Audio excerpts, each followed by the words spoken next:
Inisip ko po ang mga sinabi sa akin ng nanay ko, Dear Uge. Baka nga nasobrahan na ako sa pagiging overprotective at naging pakailamera na ako. Kaya naman sinabi ko sa sarili ko na titigilan ko ng pagsunod-sunod kay Angel.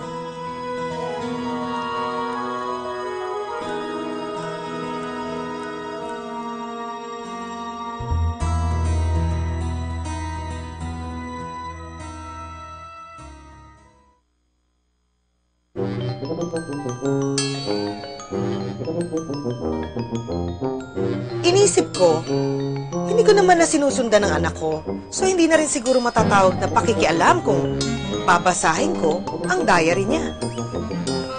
OMG, Ma! Pati ba naman diary ko? Sorry, Angel. Hindi ko naman sinasadya. Kasi naglilinis si Mama. Nakita ko sa ilalim ng kama mo. Binasa ko na rin kasi gusto kong malaman kung galit ka pa sa akin. Tama na, Ma! I really, really, really hate you! Ang sakit pala marinig mula sa anak ang katagang yon. Dati, I hate you lang. Ngayon, really, really, really hate you na. Gusto ko nang maiyak, Dear Uge. Dahil sa pagiging careless ko sa mga sinasabi at ginagawa ko, tuluyang napuno ng baby angel ko at tumakas siya sa pagiging overprotective ko.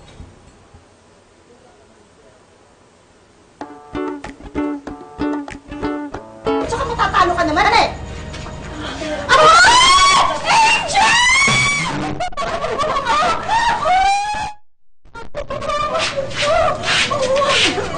Ano ba nangyari sa'yo, anak?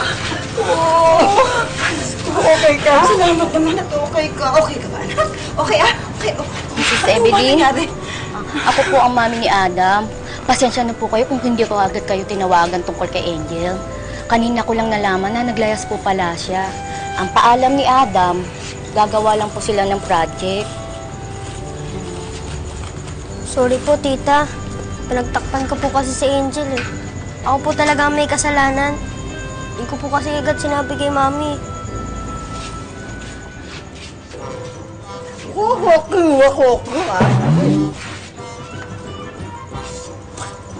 Ikaw nanunulak-nulak ka ba na? Oh, nakita mo na? Pabaya ka palang ina! Pagkatapos, sasali ka pa sa cooking contest! Matatalo ka naman, mawawala pa yung anak mo! Oh, bakit po? Dalera ka masyado, ha? Tingin mo nga mo! Ay, Nay, ang high blood. Tama na ho. Kaya nga, bakit pa kayo sasali sa contest? Kaya natin si Tina Pagner! Naku, manalo ka na sa contest mo! Masaya naman ako at dumating na ang anak ko. Ha? Ako ang mananalo sa cooking contest. Pabayat lang. Anak, sorry ha. Nagtatampo ka pa ba sa akin? Anong Angel, nung wala ka, ang mami mo, hindi mapakali yan. Sorry po. Anak, sorry talaga ha. Alam mo, mahal na mahal kasi kita, anak. Alam mo naman yun eh, love ka ni Mami. Kaya ako minsan, nakakalimutan ko na nasasakal na pala kita. At sana naman, Apo, iintindihin mo rin ang mami mo kung saan ang pinanggalingan niya, kung paano niya nabigay yung mga restricto na yon. O, hindi ba kailangan susundin mo lahat yon? Ha? Hindi ba sa school din, pag ang teacher nagbibigay ng rules, ng regulations, kailangan sundin mo rin yon. Ganon din yung sa mami mo. Okay? Pero sa school po, walang palo.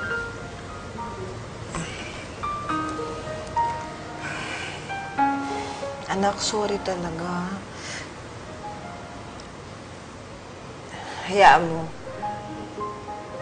Pangako ko sa'yo, hindi ko nababasahin yung diary mo. Basta, sana lang, wala na tayong secrets, ha?